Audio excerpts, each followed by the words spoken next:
I am here tonight with Dr. Nathan Gershfeld, who is the founder of the Fasting Escape. And I am so glad to have you here tonight. And I know we connected at the NHA conference, which was amazing. And your presentation, wow, incredible. So thank you for being here Thank you. tonight. It's a pleasure to be here, Jeannie. Thank you.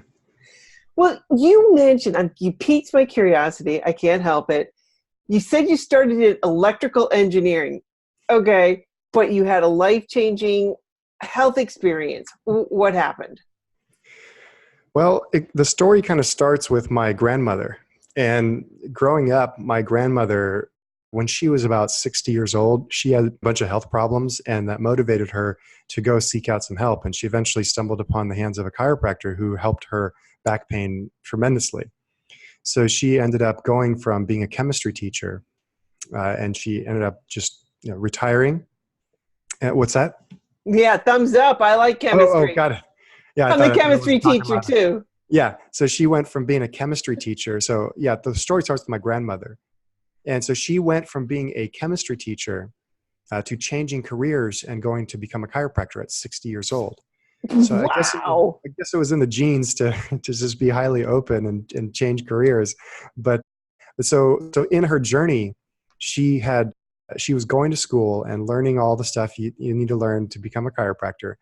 And there was a couple, I think one student she mentioned that was coming into class every day and with his own lunchbox of fruits and vegetables. And at that time, she was from Russia. So all the food that they had found in the States when they came was oily, rich, meat-based products, dairy-based products, mayonnaise, eggs, things like that. So as a result, she had all the health problems because of that. And so this student kept telling her about diet and lifestyle, and she finally decided, you know what, I'm going to try it myself. So she went off and started doing diet and lifestyle changes. So she started eating differently. And so all that kind of translated to where she would come and visit us, me and my sisters. And the running joke was we had to hide all the bad food from grandma, because when she would come home to our house to visit, she'd sneak off to our kitchen and then throw things away. She said, oh, that's bad for you. My grandkids are going to get diseases. And so it was actually a negative experience. We didn't like it that much, but all that came to pass. All that came to a head when I was in my junior year of my electrical engineering degree.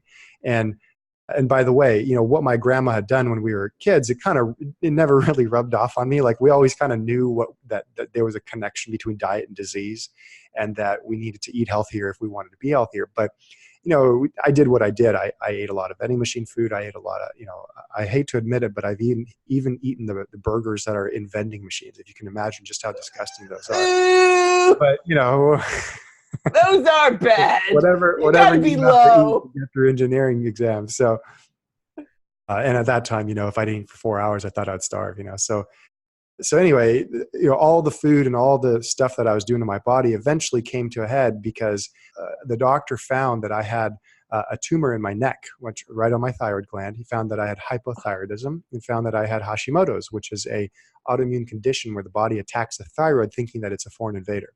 So all that came to a head. And the first thing I did was ask my grandma, what do you think about this? Like, obviously, this is a serious thing. The doctor he didn't know if it was malignant or benign. And so I didn't even know what the difference was. I thought tumors were all, cancerous, all the things that I watched on TV and movies, that once you have a tumor, that's it, you die in a few years. So, having that lack of knowledge in that, I just didn't know what to do. So I talked to my grandmother, and she explained to me nothing about the tumor really, more about what to consider when making health decisions. And so she said, you want to make sure that your diet is clean. Get it as clean as possible. She was telling me other things. Make sure you're drinking pure water. Make sure that you're sleeping enough. Make sure that you're exercising. Make sure that you're getting out in the sunshine. So she was really telling me just a general philosophy for life as far as health goes. And so that stuck with me. But, being the engineer, I thought, maybe I want to look at things on my own. So I went off and tried to do a whole bunch of other things, like all kinds of, and of course, all kinds of things. Cleanses, supplements, protocols. I mean, you name it, I probably tried it. And very expensive, spent a lot of time. And so, a few months later after doing that, I had changed my diet, but it was very difficult to stay on. So, I was changing my diet slowly. And also at that time, her understanding was eat only raw fruits and vegetables. And of course, I was about the same size that I was now, and I was exercising fairly vigorously. And so eating an all raw food diet wasn't really that sustainable for me. I was just losing calories too much. But I was also trying all kinds of other things. Well, a few months later, I go back to the doctor to check out everything, and everything had gotten worse. And I thought, oh, here we go. Like, the doctor was more. Even just eating the fruits? Yeah, well, again, I wasn't doing perfectly on the diet.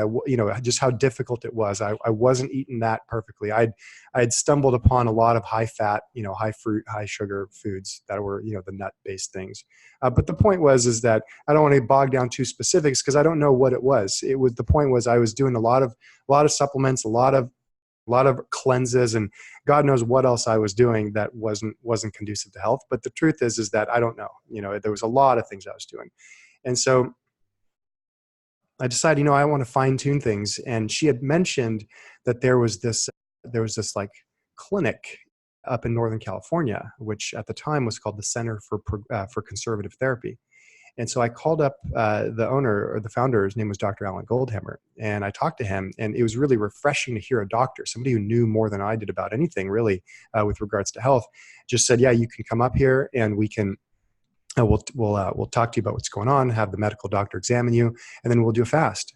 And I was reading about the fast, and it was just a very scary experience. But anyway, I ended up going up to do the water fast, and I water fasted for a few days. I was supposed to go much longer, but I didn't go as long as I thought. I went about 5 days approximately, and it was a tough experience. But what changed was my taste buds got so sensitive that healthy food actually tasted good. I didn't have to muck it up with a bunch of salt, oil, sugar, chocolate, all kinds of powders just to make healthy food taste good. So I came home and I had a plan. I talked to the doctor. What they said made complete sense, which is eat plenty of calories of good whole natural foods. So potatoes, rice, beans, steamed vegetables, steamed greens, fruits, and those types of foods.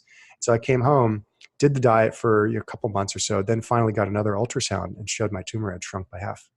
And my autoimmune disease had reversed completely. So the antibodies for the Hashimoto's just were back within normal range. And the hypothyroidism, the TSH, was back in normal range as well, along with the T4. So it was really incredible, and it was really uplifting to see that difference. And I remember thinking... Wait. What did your doctor say about that? The doctor who I had originally seen, I had stopped going to him. So he had sent me a letter saying, oh, if you don't listen to me, you're going to die. And we don't know what's going to happen. I had asked him in the doctor's office, what's my worst case scenario? Obviously, my uneducated self, I just said, well, what's the worst case scenario? And he said, well, worst case scenario is you could be dead in 5 years if it's like this really aggressive cancer. And I thought, well, let me just pretend it's the worst case scenario and then work as hard as I need to get that. Because my thinking at the time was, well, if I can cure the worst thing, then I can cure it, the least worst thing. So faulty logic, I know now that I know, but that was what I was operating under. So, and also in the middle of all this, I was finishing my senior year in electrical engineering. So I'd finished my degree, and I thought, well, I finished the degree. It was fun. It was interesting, but I had started to become fairly obsessed with health and trying to figure this thing out. And so I remember when I walked into the Center for Conservative Therapy, which now is known as the True North Health Center, I thought, there's something to this. I may want to do this for a living and help people kind of navigate this journey, just like I've been helped to navigate this journey. So, kept doing the diet. And for the next year or two, I kept doing the diet, kept following up. Everything kept improving. The tumor eventually, the last time I checked, it was down 80% to where it ever was. And I ended up enrolling in chiropractic college after taking some prerequisites. And before I enrolled, I called Dr. Goldhammer and said, I've read your book, read all your articles, watched you speak, went to your center. Can I come up and volunteer at your center? Because this is what I want to do with my career. And so with a little bit of pleading and prodding and a little bit of a sob story, he let me come up and volunteer. I didn't have any medical training, but I promised him that I would keep my mouth shut, my eyes and ears open, and do whatever he wanted, just if I could learn and see. The purpose of doing that was I didn't really believe him. I didn't really believe that they had as a result the miraculous results as they did. And so I was hoping that if I see that it's not really quite what it was cut out to be, then I can just not waste my time and go back to engineering or do something else with my life and not have to spend all this time getting a degree only to find out that it's all BS. That's smart. That's smart. I like I call that. it being lazy. I didn't want to spend all that time and money doing it. But at the end of the day, the first 3 weeks, I was there for 3 weeks the very first time as an intern. And I was following the doctors around. Like I was really the lackey, just happily so, because I didn't have any training at all. I was just hoping to see what was going on in the place. And I mean, everybody was getting better. There wasn't a single person that I met staying there at the center that hadn't gotten some benefit and hadn't gotten better. And it wasn't subjective. It wasn't like, oh, my arm feels a little bit better. It wasn't like, oh, my headache, moved a little bit, so it's not that bad. Oh, my knee, doesn't feel as bad. It was large, measurable results. My blood pressure, I'm not on medications anymore. My blood pressure is completely normal. I don't have type 2 diabetes anymore. My lupus numbers are improved.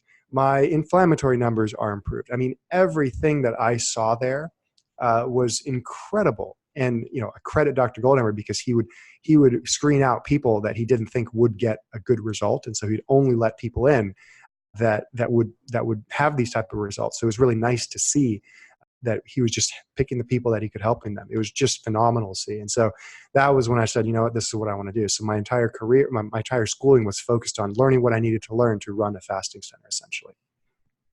So Wow. I forgot where we were. You asked me my question, but the point is that established a relationship with Dr. Goldhammer, who became my mentor. And I was hoping that I could just learn as much as I could from him because he had a wealth of knowledge, and he was busy running the place. And here I was trying to pester him, trying to ask him all these different questions. So, I'm forever grateful to him to allowing me to do that. But what happened was, during my schooling, I would do the school, and then after every semester, we'd have like a week or sometimes 2 weeks off. So I would drive up to Northern California and intern there, and just they'd put me in a little closet. No, it's a little room, but they'd put me in a room, and then I'd just do the intern duties for those week or two that I was up there, all the way through my schooling. So 3-4 years later, I was set to do my last semester and graduate. And Dr. Goldhammer had talked to me, a couple semesters before, saying, "Hey, I'd like to hire you to be on staff." And so, so we just had got along well. We were both committed. I was extremely committed to this. This is what I wanted to do. So I was able to get my last semester of school. I was able to go up to Northern California and work as an intern at True North. So did that for, 4 or 5 months or so, and then got licensed, got on staff at True North. And then I was there for about 3 years, seeing patients, supervising people fasting, and just doing some chiropractic work as well. And then when I ultimately, because I was down from Southern California, I always wanted to go back. I liked Southern California. It's nice weather. And I had a kind of a vision dream to start some sort of center. So came back, started my chiropractic practice, built up a little base, and then just recently opened up the Fasting Escape down here. So how many people do you see at the Fasting Escape? So we have a 4-bedroom facility. So it's about 15 times smaller than True North. We're just getting started. So 4 bedrooms, queen or king beds. So it lends itself that we can accommodate, up to 4 couples. So I say 4 to 8 people, depending on. We've had a couple of couples here at one time, but usually 1 or 2 at a time. So, but no problem. There wouldn't be any problem to accommodate 8. So. Wow. How awesome that you got to learn from the best. Yeah. I mean, seriously. Wow. That's amazing. So let's talk about fasting right now. What is fasting? Fasting is defined as the complete abstinence of all food and beverages and all caloric substances in a period of complete rest. So what about tea? Could you have tea? No, nothing but pure water. Yeah, nothing so but pure water fasting. Pure fasting is just water, pure water as well. And in a period of complete rest. So all those people that you may hear are doing some sort of fast, and they're going to work and exercising and working out and doing all kinds of things. That's really they're using up substances that they're not getting back into their mouth through food, and so they're going to run into problems if they go a long time. It just increases the risk of problems. Okay. Well, why would you want to fast? There's a number of reasons, but my favorite is that when we get fasting is most beneficial to people who have conditions and diseases that are due to dietary excess and a lifestyle that's not conducive to health. So, for example, the most common diseases of debility and lifestyle problems today are high blood pressure, type 2 diabetes, being overweight or obese, and high cholesterol, insulin resistance, pre-high blood pressure, pre-hypertension, pre-diabetes, those types of diseases. So those are going to be the most common. There you can have some people who are smoking as well. So those, whenever you have those problems going on, it's very likely that whoever has those problems has been eating in a way that's causing those problems for several decades. And so things, and we know what they're eating. More than 90% of people's calories today are coming from animal foods and refined carbohydrates. And so when people are eating these types of foods, and they're also laden with salt, sugar, oil, flour, alcohol, and coffee. And so when we eat a lot of these foods, then your body reacts and makes noises. And for example, with high blood pressure, when you eat high salt foods, you're increasing the blood volume in your vessels, and so which increase your blood pressure, which then in turn is the most number one predictor of all-cause mortality, death from everything. It's also the most common chronic disease as well. And so, the leading cause of death nowadays, today, is heart disease. Okay, and so high blood pressure is the number one predictor of heart disease. So it stands to reason that when we do a water fast, it helps to calm down the body and helps it get some rest. Okay, and rebalance. Fasting is nature's balancing act, and so this is a way to recalibrate a whole host of different symptoms, particularly those that are due to dietary excess. Dr. Alan Goldhammer showed 20 years ago that water fasting is the best treatment for someone with high blood pressure. For an example, if you exercise and you have high blood pressure, you can lower your blood pressure by about 5 points.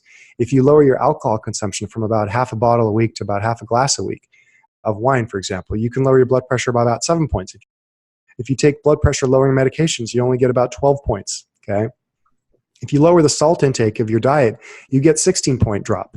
But if you do a water fast, you get a 37-point drop, and the average is about 11 days of water fasting. And so for somebody who's in dire straits and needs to lower their blood pressure, water fasting is the way to do it. It turns out also that my favorite aspect of water fasting for people who have succumbed to the diseases of dietary excess and know what they need to do, but they can't do it because it's so difficult, that your taste buds are desensitized and healthy food does not taste good. And so therefore, what I hear a lot is, well, if I have to eat this food, I'd rather just die sooner. And so your taste buds are so saturated with salt, sugar, salt, and fat that it can be extremely difficult to override those taste buds and suffer by eating healthy foods for the 30 to 90 days that it takes for your taste buds to get resensitized. With fasting, that process of 30 to 90 days of taste neuroadaptation, that process takes under a week.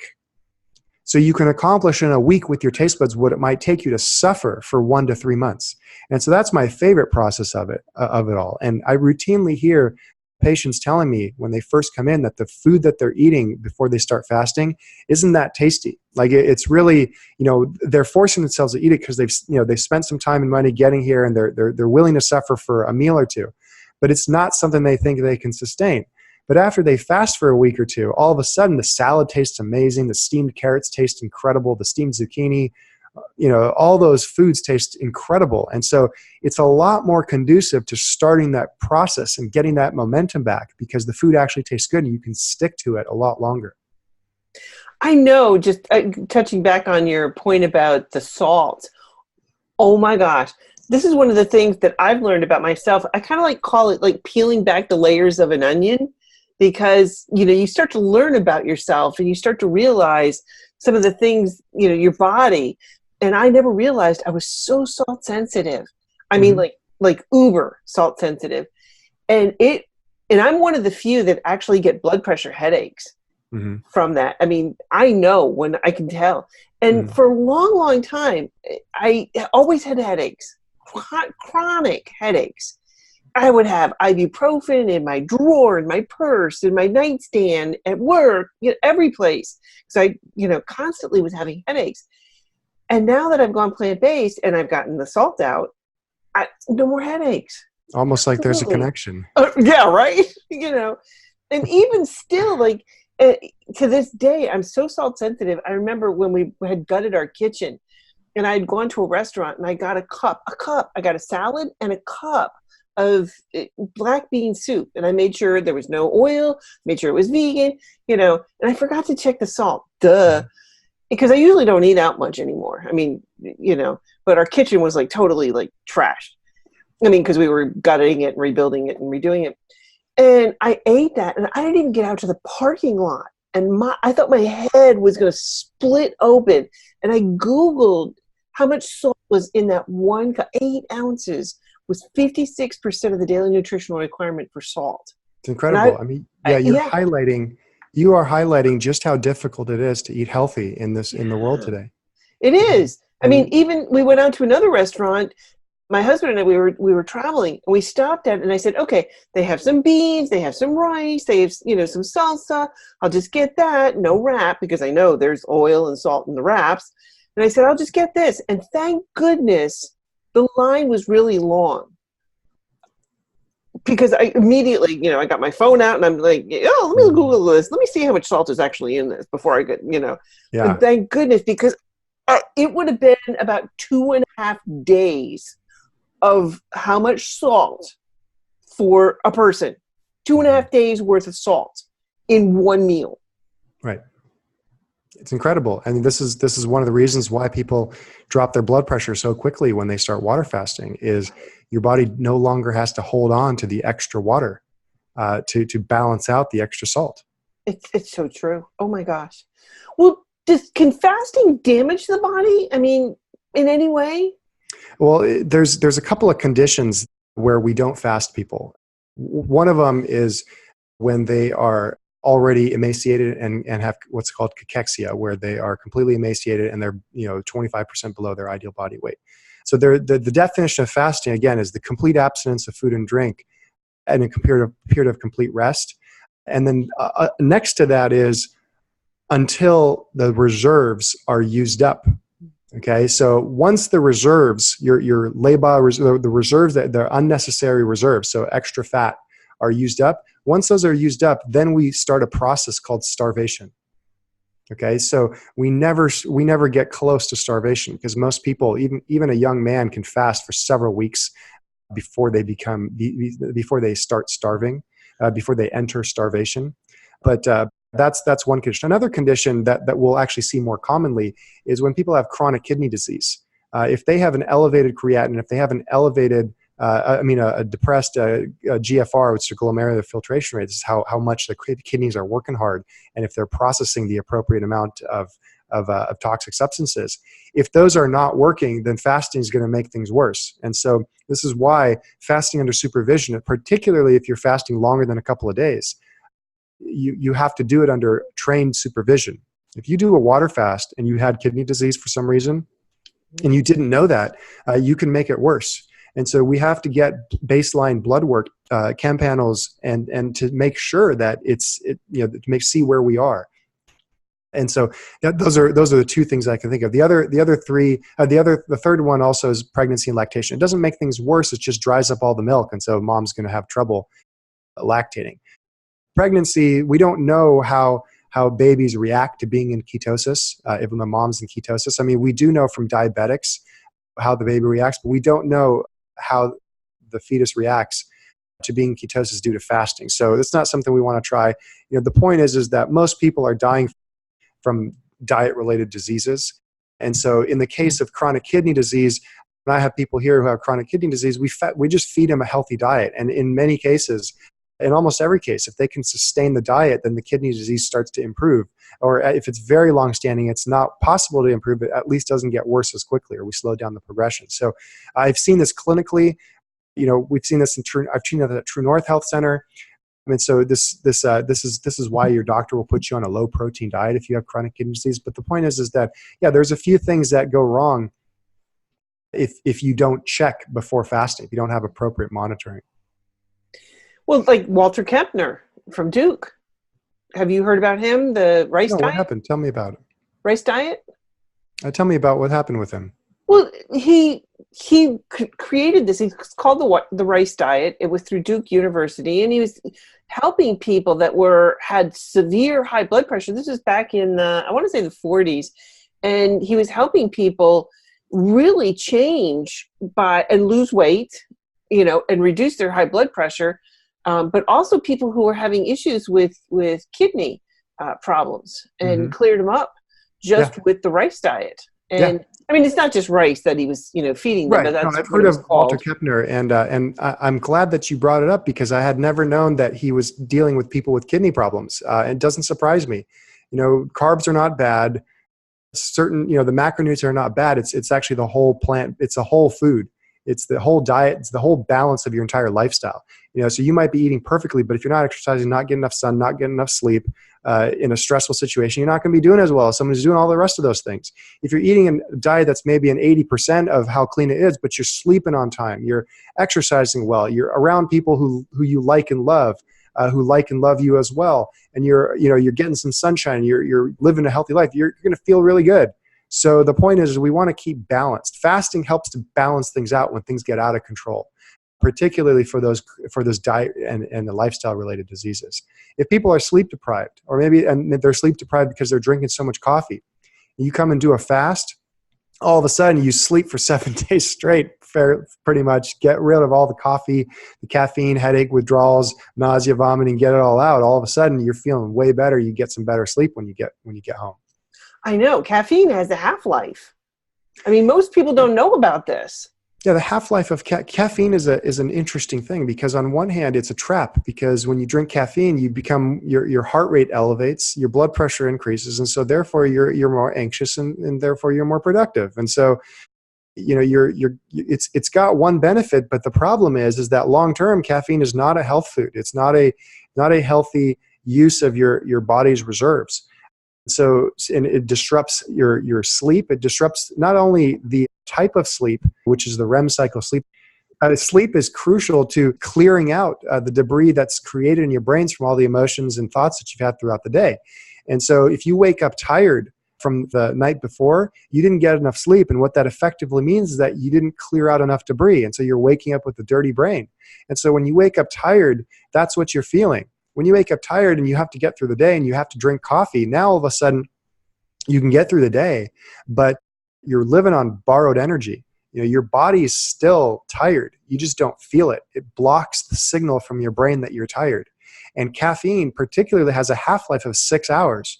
So that means if you drink a cup of coffee at 7:30 in the morning, that means 12 hours later, you still have a quarter of the caffeine circulating in your bloodstream. So it disrupts your ability to fall asleep as well as disrupting the type of sleep that you're going to get.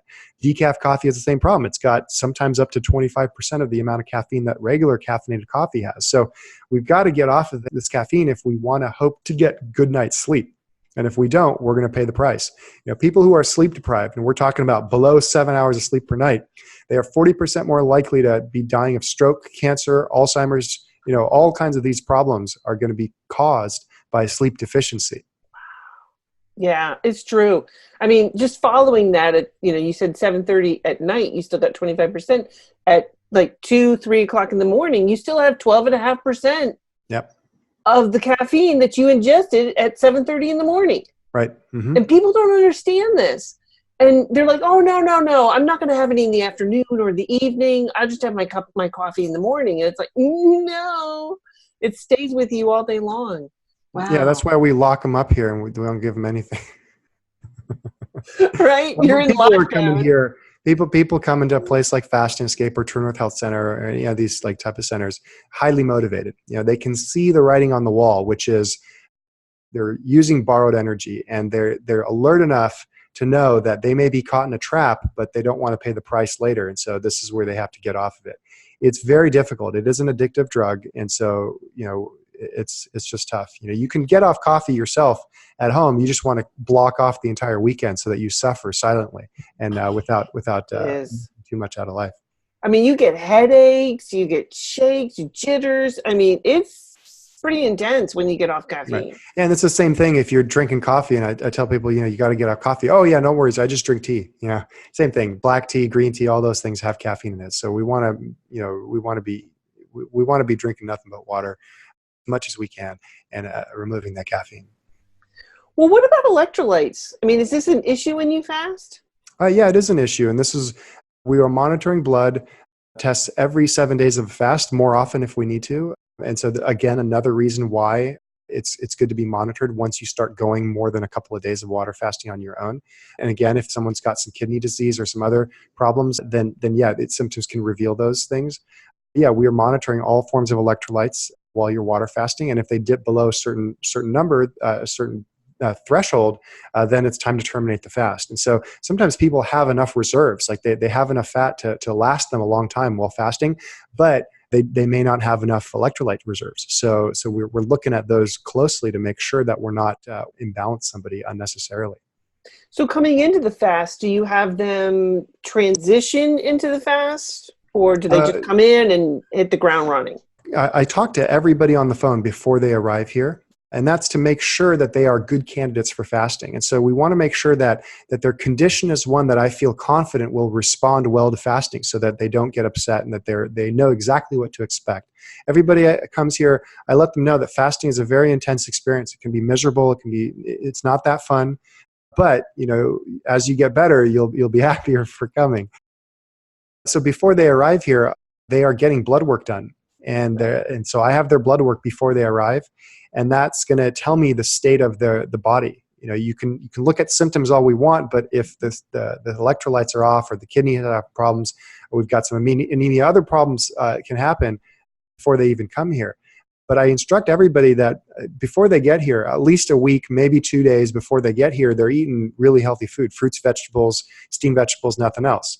And so if they can do that, then the fast isn't quite as miserable.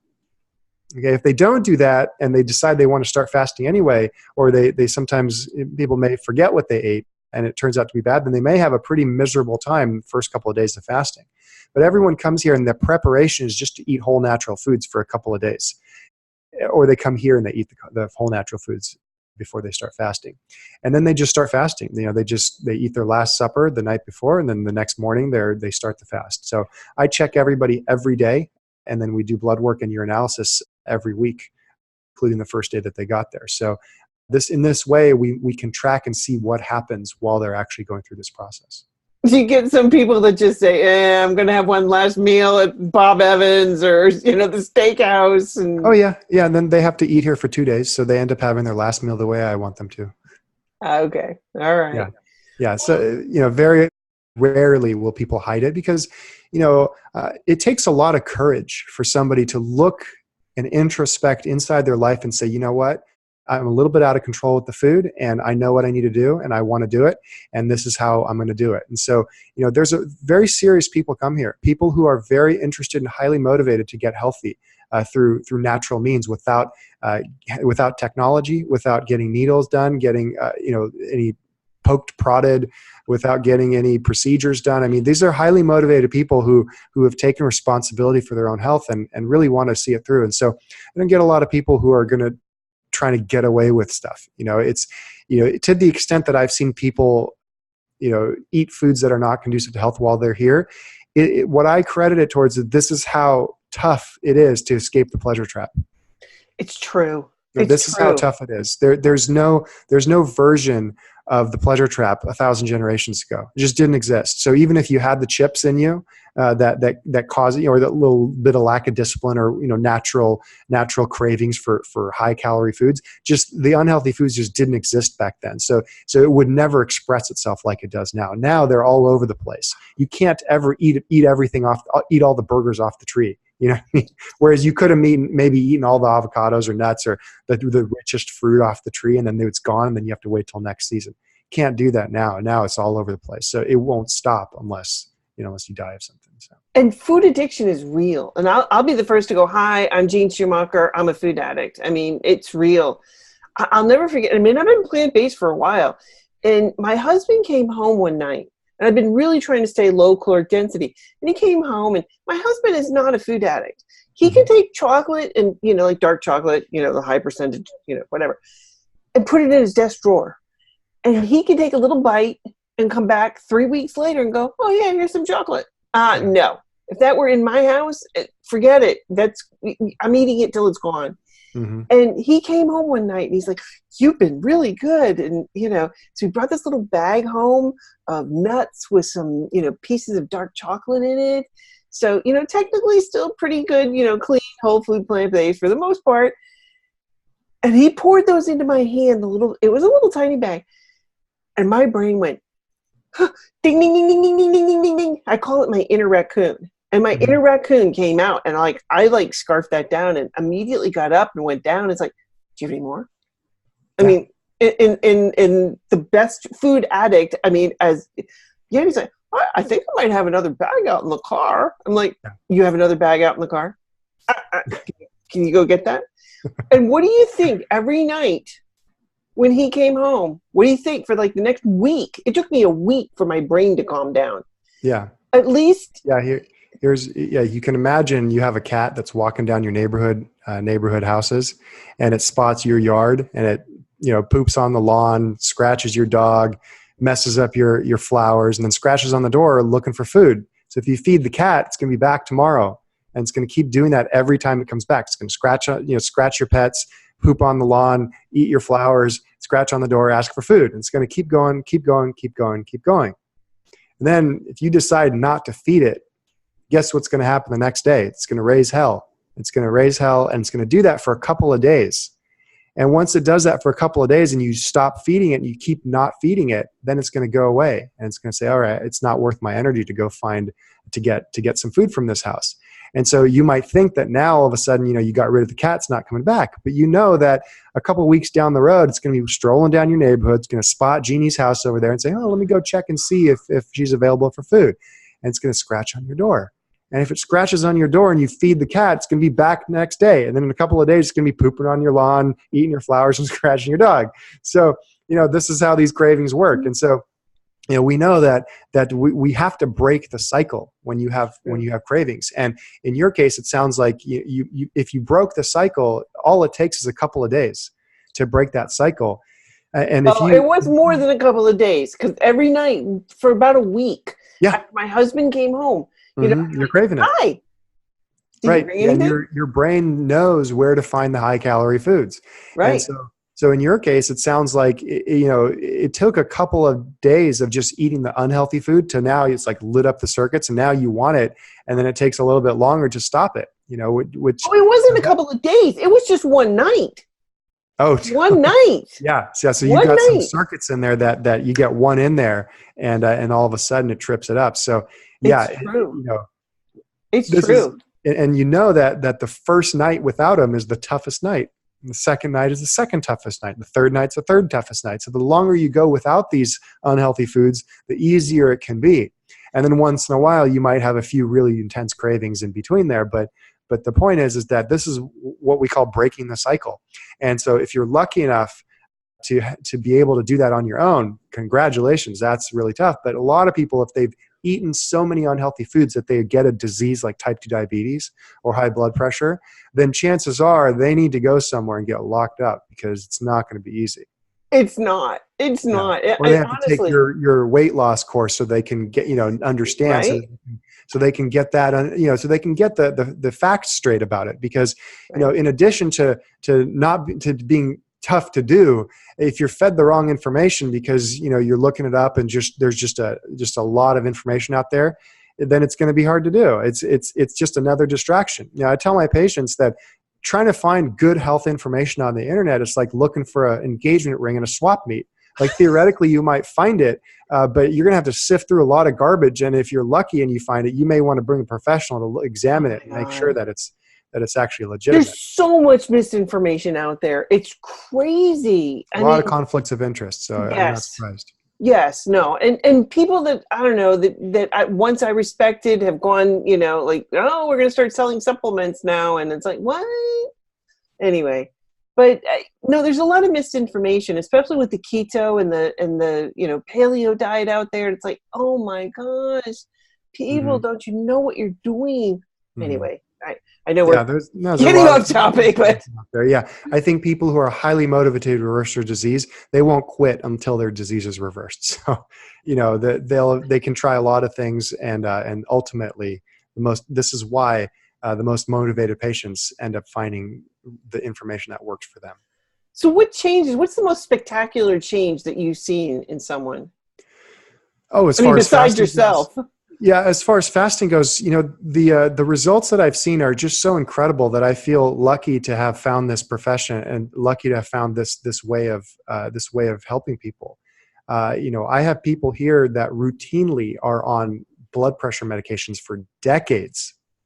And within a week, sometimes 2 weeks, they're completely off of them just by eating the diet.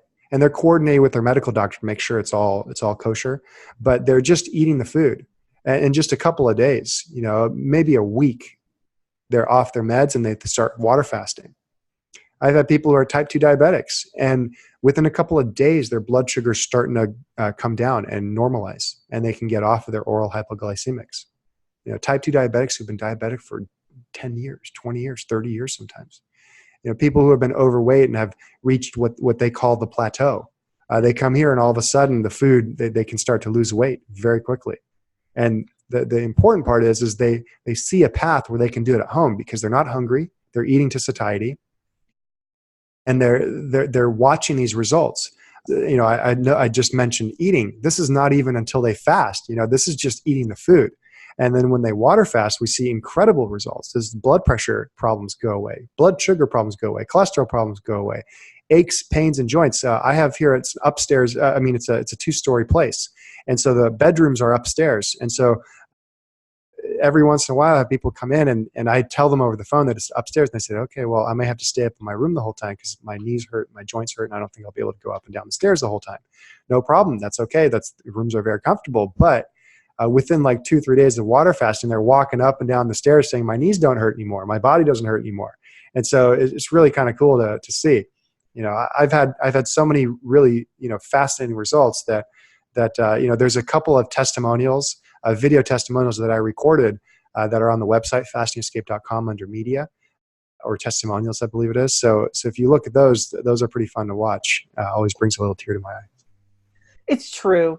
Most doctors don't get to see their patients get better. Isn't this amazing? It's unfortunate, but I know they want to. I've met a lot of hardworking medical doctors who they have pressures from a lot of different places for them to just see patients, one at a time, very quickly throughout the entire day. And I feel for them. I think that the purpose of a doctor is to help a person get well, and so that I think a lot of doctors want to do that. Well, doesn't it seem counterintuitive to deprive your body of fuel for a long period of time? How does the body handle this? Yeah, it is completely counterintuitive that doing nothing works better than doing anything when it comes to most of these conditions that are diet lifestyle related. But if we keep in mind that we do this if people have enough reserves, and so your body is still eating, it's just eating itself. Okay, so if it's eating itself and it's getting enough fuel from its reserve tissue, then it does what it does best. It's just not impeded by the efforts and the processing of digestion.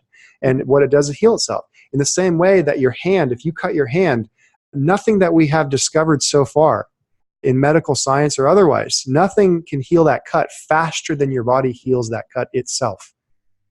Okay, so if you go to the doctor and you have that cut and you've got, what are they going to do? If it's pretty serious, they're going to clean it up, stitch it up, and tell you to leave it alone for however long, a couple days, a couple weeks. And so they didn't actually heal that cut. Your body healed that cut. All they did was set up the right conditions so that your body has the best chance of healing itself. So fasting, we're setting up the right conditions so that your body can heal itself. And so if people are eating trash foods, if they're eating a trash diet, then your body's overloaded. It's constantly having to process everything that you're eating, everything that you're drinking, everything that you might be breathing in if you're smoking or breathing in polluted air. It's constantly having to process things. And also if you're putting in, lotions on your skin and other types of toxic chemicals, you might be including all sorts of things that you may not have realized. And so what fasting is, we're removing everything when you have enough reserves to let your body do what it does best, which is heal itself. And what we've shown so far, what we've seen so far is that under the right conditions, when this happens, that major conditions that are the leading causes of death and debility in the United States and in the developed world can be completely affected by them. Well, that's one of the things that I'm very passionate about is getting the toxins out, because just like the chemical family parabens. There's methylparaben, butylparaben, propylparaben, doesn't matter. But here's the thing. Do you know about parabens? Yeah, a little bit. Not as much as you. Well, your body thinks it's not, but your body thinks it's estrogen.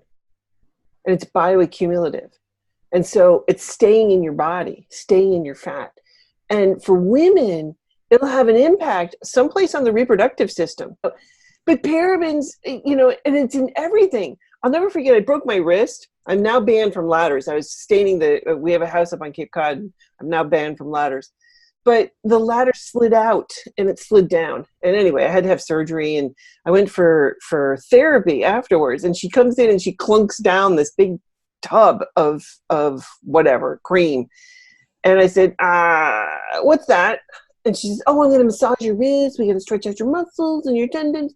And I said, just 1 second. And I picked it up and looked around. Not one, three different parabens that were in this.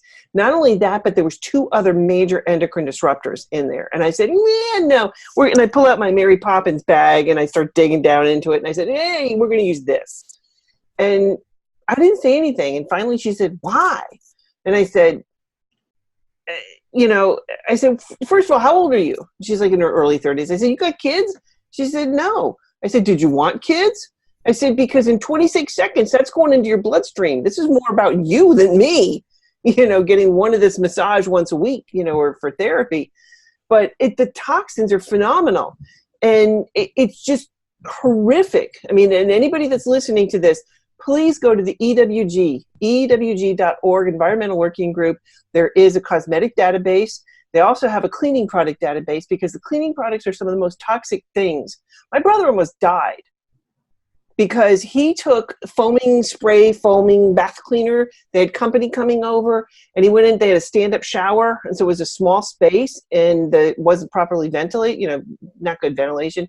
So he's spraying it, and he's like, man, this is not cleaning fast enough. So he went under the sink, and he got Windex, and he sprayed that on top of it. And bleach and Windex contains ammonia. So you've got bleach and ammonia, and those two, when they combine together, make a deadly gas. And he went down. He's like 240, 6'4", went clunk. And my sister-in-law, thank God she was home, because she goes, honey, what was that? And he didn't respond because she was unconscious on the floor. And she went in, and she's like, 5 foot nothing, like 100, soaking wet, 100 pounds. And I don't know how she pulled him out, but she pulled him out, and that saved his life. She pulled him out into the hallway, closed the door, and he was unconscious. And, so I'm really big about getting these toxins out of your house, out of your life, because 26 seconds, you put hand cream, shampoo contains neurotoxins. What? It just makes me crazy. So anyway, sorry. I'm glad you mentioned the Environmental Working Group. They've been doing work for, I think, I've been paying attention to the last 14 years. Probably that's about when they started, about 15, 16 years ago. They did a lot of good studies, and they were creating that cosmetic database when I first got into this. So it's great. It's a great thing. Let's not forget as well that most of our environmental pollutants are coming in the form of animal products. And the reason is from biological concentration. So if you eat a plant, for example, that has a bunch of pesticides and herbicides and insecticides and pollution from the air, you're eating that plant throughout its entire lifetimes. Okay, so it's one plant, and so you could accumulate all the toxins from that plant into your tissues. Right. And so at the end of your life, you have all those accumulated toxins in your tissues. And so the same thing goes for all the animals. So they eat those toxin-laden plants or grains that have all those insecticides and pesticides and herbicides on them, and they get concentrated in their tissues. And so when you eat the animal's tissues, with one bite, you're getting their entire lifetime's worth of exposure of all those pollutants. Okay, and right. So if we want to decrease the environmental pollutants, in addition to doing what you just suggested about your cleaners and your shampoos and lotions and all the rest of those things, the biggest thing that we can do to decrease those is to limit or decrease, or in some cases eliminate, the consumption of animal products in the form of meat, fish, eggs, dairy products, and eggs. And so this is something that's worth considering for people, particularly if they've got conditions that are diseases of lifestyle. So type 2 diabetes, high blood pressure, which are more animal-based products, but maybe if you're trying to decrease your pollution contamination, then you want to be decreasing. Then you may have conditions that respond to that. I mean, they're having, I don't know, I'm not as familiar with the particular conditions that are due to those. But the point is that we know conceptually what's going on with these animal products, and it's not good. I mean, you've got that biomagnification as it goes up the food chain. It's Oh just, yeah. it's incredible. Right. It's incredible. Right. Anyway, Mm-hmm. we got off the track. But that's okay. All good. I mean, and these are conversations Yeah. people need to be Incidentally, by hearing. the way, in Tokyo in the 1980s, there were some workers, industrial workers. They ate contaminated rice oil that had the PCBs and dioxins in there. I believe it was PCBs. And they had toxic chemical poisoning, essentially, and nothing they were doing was working. So all the workers decided to do a fast, what they at that time called the fasting cure. And they did a water fast for, I believe it was 11 days or so, and all of their symptoms improved. And the chemical substances started to release from their tissues and larger in their bloodstream, which meant that they was pulling away from their tissues. And so the researchers said that it was so effective that they recommend this for chemical poisoning. This has been known for a little bit, a time. T. Colin Campbell did a water fast he wrote about, where he fasted at True North Health Center as a result of being exposed to dioxins in the lab. And he did a couple of longer water fasts and resolved his symptoms. So people with chemical poisoning may find that doing a longer water fast can be instrumental in helping them improve their quality of life after being exposed to such toxic chemicals. It's incredible. Well, what's the difference between water fasting and juice fasting? Yeah, there's a big difference. I mean, what is one better, or better for one thing or another? Well, water fasting is really, fasting is water fasting. Juice fasting is a modified type of fasting. And so if you're juice fasting, you're drinking a few juices a day. And so you're not really getting into deeper fast. You're still consuming calories. And so it's just a modified fast. You might be drinking 600 to 800 calories per day, which it does a couple of things different than water fasting. So when you start water fasting, your body enters after a couple of days a state called ketosis, where it is burning mostly fat for your glucose needs. Okay, and you're burning ketone bodies essentially, but your brain still needs a little bit of glucose because it's the largest consumer of glucose. It's about 20% of the body's glucose is needed by the brain. And so your brain can't burn ketone bodies, and as a result, you need to burn a little bit of muscle tissue for that. And so if you're water fasting, then you get into ketosis much quicker, and you enter what's called protein sparing mode. If you're still consuming calories, 600 to 800 calories a day, you are not entering protein sparing mode, and so you are burning more muscle.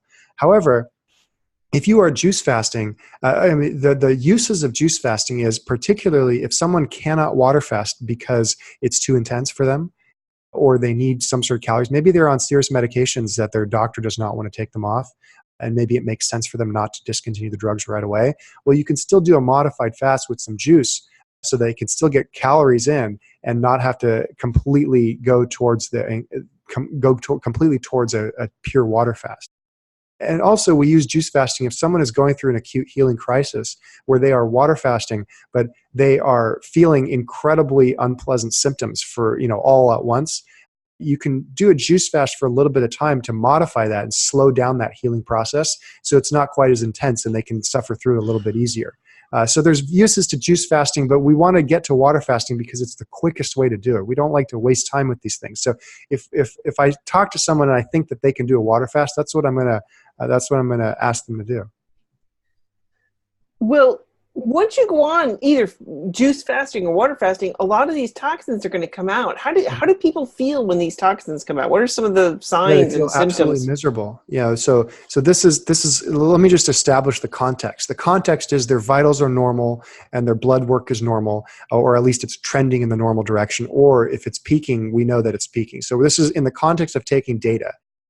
The symptoms that people can have while they're water fasting that are normal are nausea, vomiting, headaches, body aches, low back pain, insomnia. It's really, I can name a lot of them, but they're not that pleasant. But the point is that people can go through a lot of these symptoms as your body is healing and detoxing. If we can see this happen, if let's say someone's drinking 5 cups of coffee a day for 10 years, and then all of a sudden they stop drinking coffee, we know what's going to happen.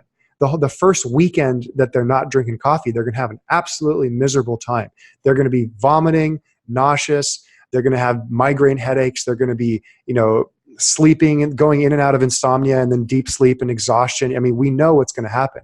We know what's going to happen when people detox from serious drugs. And so when you're fasting, you're essentially withdrawing from everything that you've been eating that's not healthy. And so it's normal to feel these withdrawal effects. as long as the vitals are within normal limits, or at least as expected, and the blood tests show that everything's normal. This is how we know that it's a positive sign. If everything's normal, then we call it an acute healing crisis. And we know it's an acute healing crisis because if you introduce food at that time, then those symptoms will decrease a little bit. And so just like if you're a coffee drinker and you start having your detox withdrawals from caffeine, you start getting your headache and you introduce caffeine into your body, all of a sudden all those symptoms go away. So it's a very similar reaction. So happens that we get to see people suffer in ways that other doctors don't. Wow. Yeah, I know, they're real. Yeah. But let me just say as well, is once you get through that hump of a few days of misery, people still feel better, and they may have a few bad days here and there, but they feel better and better, and they have this thing called fasting euphoria where they feel incredibly content, healthy, and happy. So it's not all misery, but I just try to stress the misery so that people don't have any misconceptions about it being a relaxing vacation where they just feel better and better every day. That's not the case for most people. Some people can feel pretty good the entire time. Most people have a few bouts of misery. Because you're detoxing all this crap, that 57 Chevy license plate you consumed once upon a time. That's coming out, baby. And yeah. Yeah. All right. Well, what's intermittent fasting? I keep hearing about this. What is this? Well, intermittent fasting it's no different than everybody intermittently fasts. Every single person, between dinner and breakfast. That is an intermittent fast. What intermittent fasting is, though, is when people they play with that window, okay, between dinner and breakfast. So dinner would just be last meal. Breakfast would be break fast, the first meal after you're done fasting. So there's people that might fast, not eat for 16 hours out of the day, and then they only have an 8-hour window where they eat. My attitude with intermittent fasting is it's really going to depend on what you eat for a normal day. If you're eating burgers and French fries and chocolate cheesecake and waffle cones and ice cream, then sure, yeah, it's helpful for you not to eat that for 16 hours a day and then just only have 2 hours to eat it. You know what I mean? So my attitude is eat the healthy food, eat it whenever you want, in whatever quantity you want. And if you need to do a fast, come and do a real fast, or at least maybe do a 24-hour fast on your own or something like that. But I don't necessarily see a big reason to do intermittent fasting unless there's something specific that someone's trying to do. My attitude, I also don't like using fasting as a medication. I think that's a mistake. I think that as much as possible, we want to be using fasting for what it is. It's a therapeutic tool for managing conditions that can't be managed or need to be managed quicker than they're currently being managed. And also it's a tool for getting you back on track and getting you to break a cycle, get some momentum so that you can get back on a healthy diet and lifestyle. And so there's a lot of different types of intermittent fasts. I prefer to look at what is the person eating and how are they living. If they're living out of balance, no matter how many times they fast and how often they fast, it won't make a difference. Okay. They may live a little bit better. They may stave off disease, but it's ultimately not gonna improve their outcome as much as if they're eating a healthy diet, sleeping, exercising, sleeping adequately, exercising, and avoiding some of these social poisons and living a balanced lifestyle. Well, I do know that when I wake up in the morning, I know that if I start with even like breakfast and I do like a sweet breakfast, like oatmeal with some fruit in it, I'm hungry all day. But if I get up and I just skip breakfast and just drink, I usually start with water with some lemon in it. And then usually my first meal of the day is usually around 12, sometime around 12, 1 o'clock, depending upon my schedule, when I can get it in and if I'm teaching or not. But my first meal is usually a savory meal. And I find, first of all, number one, I don't eat as much. I mean, my stomach really, it seems like my stomach is like, I don't know, not shrunk, but I'm happier with a smaller amount. And it just makes a huge difference. But if I start with breakfast in the morning, I'm like, like that inner raccoon is like coming out looking like, hey, what else do we got in the cooler? Let's see and I'm just like chowing down the whole day. And it's all plant-based foods, but I noticed that if I do miss that window of eating in the morning and I like to have a window of like from like 12 to like 6 and then, then start it the next day. Yeah, I mean, it's not the worst thing that people can do. People aren't getting type 2 diabetes because they're not intermittently fasting. They're not getting high blood pressure because they're not intermittently fasting. They're getting these lifestyle diseases because they're over consuming foods that are high in calories, rich in salt, sugar, oil, fat, animal products, meat, fish, eggs, dairy products, all these things. And so, we're talking little things that really, I don't want to get too bogged down in those details, because to be honest, someone who's going to be intermittently fasting is someone who cares about their health and is just looking for what works for them. And so my attitude is, if it works for you and it's working great, no big deal.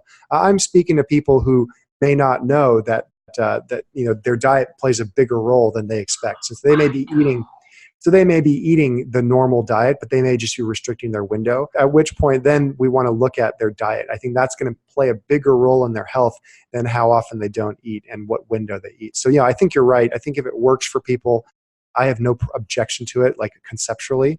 I'm speaking to the audience I just mentioned. It's the food. Yeah. It's the food. Yeah, and it's not just the food. It's not just the food. If people are sleep deprived, then their willpower, their decision-making capabilities, all these things are depressed when you're not sleeping well. If you're not exercising well, same thing. So if you're around people, if you live a life where you're around people you don't like and they don't like you, you're also going to have problems. So what we want to look at is, let's balance our lifestyle out and focus on that if that's what we want.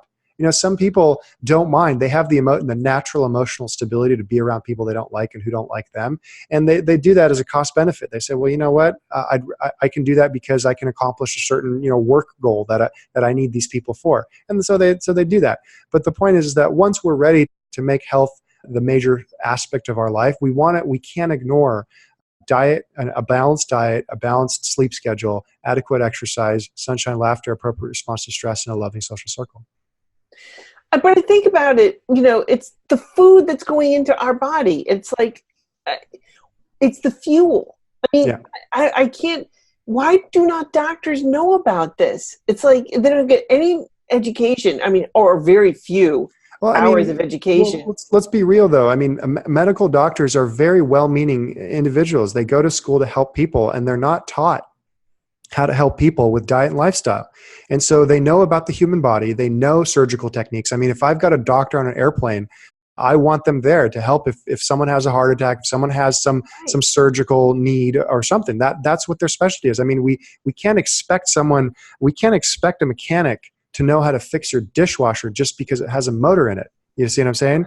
And so it's the same thing. We can't expect people who haven't been trained in diseases of lifestyle and how to reverse them with diet to really know anything about that. I think that's asking too much, to be honest. I think they're trying their best. And, the medical doctors that I've met, and the chiropractors as well, and the naturopathic doctors, it's not like we have that much more nutrition and lifestyle reverse, how to reverse lifestyle disease. It's not like chiropractors have that much more than medical doctors anyway.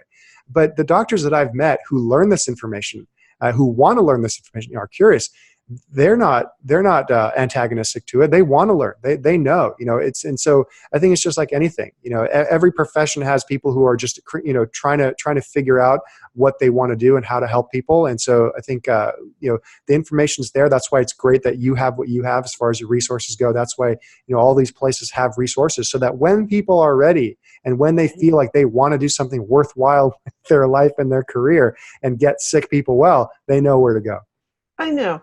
I just think about my brother, who was a very intelligent man, and we went to the gas station, and he did something for me, and I said, let me fill your truck up. And he's got a diesel truck, and he's got all these additives, and he's playing with the chemicals and everything. And he's like, wow, that's pretty amazing. He's like, oh yeah, this is the right fuel for this truck. And I'm making it, it's getting better gas mileage and everything else. And it's runs beautifully. And I'm like, you spend all this time on this fuel for this truck. Yeah, because if it breaks down in the middle of a date, he's not going to get another date. Right. Okay.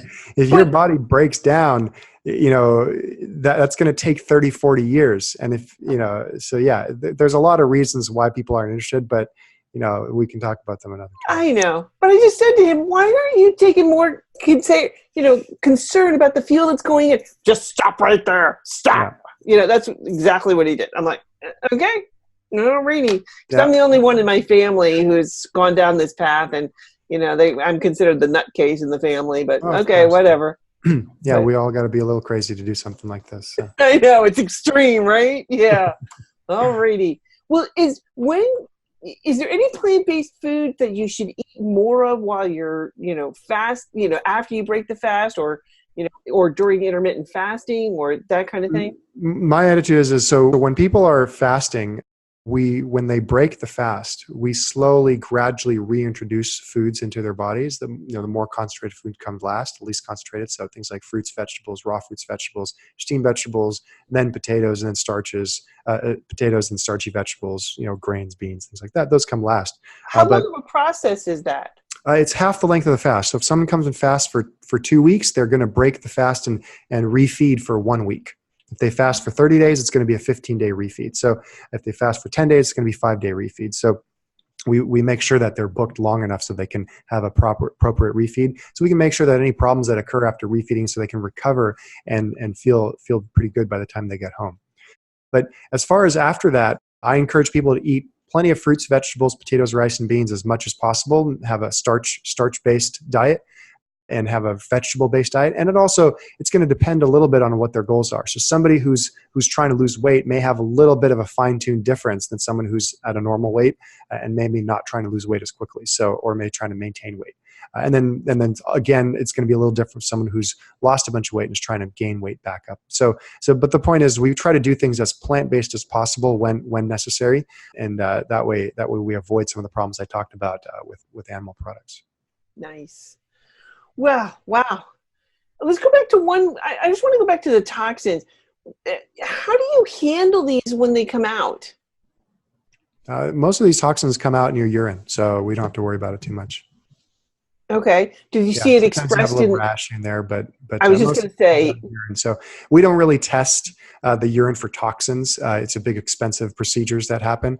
We test the urine for normal urinalysis, just to make sure that the kidneys and the liver and the gallbladder and all the rest of those things are working normally. And the sugar mechanism, make sure people are hydrated, make sure they're in ketosis, all those things. So yeah, most of these toxins, most of everything comes out of your urine. So as long as your kidneys are working fine and you're fasting, or at least even when you're eating, these toxins are coming out. They're just not coming out as quickly. So what's like the average that you do for fasting? It depends on someone's goals. So we try to meet people. It's going to depend heavily on how much time people have. So not everybody can take off, 6 weeks for a 30-day fast, nor maybe they need to. Some people call me and say, I want to do a 30-day fast. They're in the bottom end of their range as far as weight goes. So I say, no, there's no way. It's what's the point of doing that? You're going to get depleted. It's going to take you 6 months to get back to normal. So, but we look at what the more chronic a condition is, the longer we want to fast to get rid of it. The more acute the problem is, the shorter the fast. And also, it depends on the goals. If someone just needs to break a cycle and needs to reset their taste buds, then we fast them for a week or two. If someone has a serious condition, like maybe they have type 2 diabetes or high blood pressure and they want it to go away, then we might fast them longer. But it's going to depend on how much time they have as well. This is also why highly motivated, right? You really can't get someone who's not highly motivated to take that much time off of work and life and whatnot, and do this type of thing, unless they really want to get it taken care of. Wow. So what's the longest you've had somebody fast? 42 days. 42 days. Wow. Wow. What's the longest you've ever heard of anybody undergoing a fast? I read there are there's some data. There's these weren't true fasts because they fed them some supplements and had some non-herbal, some herbal teas and whatnot. But I think there was one guy who fasted for like 300 something days. It was but yeah, we don't do that. The longer you go that length, after 4 to 5 weeks of fasting, there's more likely to have more problems. And so it's not advisable. We do fast here for 5 to 40 days. And so that keeps everything nice and safe. So when they come there to your place, the fasting escape, you start them on the water fast. Do they just hang out in their room? What are they doing? Yeah, so when you're water fasting, you don't have a lot of energy. So it's common for people to hang out in their room. There's TVs and DVDs in every room with some high-speed internet. So if you want to watch some movies, we have a library of DVDs, our health DVDs, documentaries. We have the I Thrive documentary by John McMahon, which is phenomenal. People really like it. And so they watch those. I give a talk a couple times a week about health and wellness, answer any questions, nutrition questions they have, health questions. Dr. Doug Lyle comes and speaks every couple of months, comes at 1 to 2 months here. He's here. You can look at our YouTube channel. We've got his talks uploaded. We have cooking demos, couple, here and there. It just depends. If everybody's fasting, I don't have cooking demos. But if a couple of people are not fasting and they're refeeding, then we have Shada Soleimani come down and do a cooking demo. Luce is my chef. She does cooking demos here. She's cooking the food as well. And so yeah, we've had a couple things to do. We don't have a lot of activities though, because what I'm trying to stress is that, well, I guess stress is the wrong word. What I'm trying to emphasize is that we want to be resting as much as possible. Right. Dr. Lisle calls the fasting escape an introvert's paradise. And so it really lends itself to people who prefer quiet solitude, not too much action going on, not very much going on. So there's a living room and main room where people hang out when they feel like socializing. There is a yoga, stretching, meditation class once a week. That's where people, if there's a yoga meditation room, that's where that class is held. And so people come and they do some stretching if they want to throughout the day. They watch movies on the big TV in the main room, just socialized. A lot of times when Luce isn't here, I'm making the food. So people will come downstairs and watch me prep the food and ask me questions. And that's all fine. There's outside, there's a nice deck where people hang out. Right now it's summer, so there's plenty of sunshine. It's nice and quiet, nice and warm outside. So yeah, there's not much as far as classes go, but it's a quiet, restful place where people who kind of already know what they want to do when they get home, they just get a place to rest and heal. And you have a great podcast. Tell us about that. Yeah, I have a podcast. I'm the creator and producer of the Beat Your Genes podcast with Dr. Doug Lisle, where we talk about, well, I interview him every episode, and we discuss his ideas, which is that we talk about how to find happiness in the modern world, not just about health, but about love and romance and friendships and jobs and what we want to do that. We are surrounded in this world with many distractions. And so we try to help people understand what the distractions are. So not just the pleasure trap. It's very useful to know that if you eat high calorie foods, you're designed by nature to eat those foods until they're gone, just in the same way as you did, Jeannie, when your husband brings over high calorie foods. And so you're designed by nature to do that. But you would still have those tendencies. They would just never be a problem if you were, 1,000 generations from now, where those high calorie dense foods weren't available. And so in the same way, there are other traps that are present in the modern world that pull us off course, and certain psychological traps that pull us off course and prevent us from feeling as happy as we could be. Now, most people can be, 70% as happy as they could be, just normally. But there's going to be some people that can carve their way out of these traps and start to feel better than they've ever felt before and feel those moods of happiness that we want to feel. And that's what we're going to call beat your genes. So we want to understand what our genes are trying to motivate us to do and then beat them so that we can find happiness in the modern world. Well, you have been a plethora of knowledge.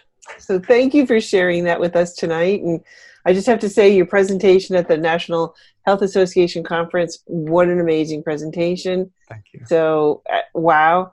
Keep it up. And thank you so much for taking the time, I know, out of your busy schedule to be with here. Absolutely, be with me tonight. It was a pleasure, and I really appreciate you having me on. It's a great interview, and I really enjoy talking about this stuff, and I really appreciate you sharing this information with everybody. Thank you. All right.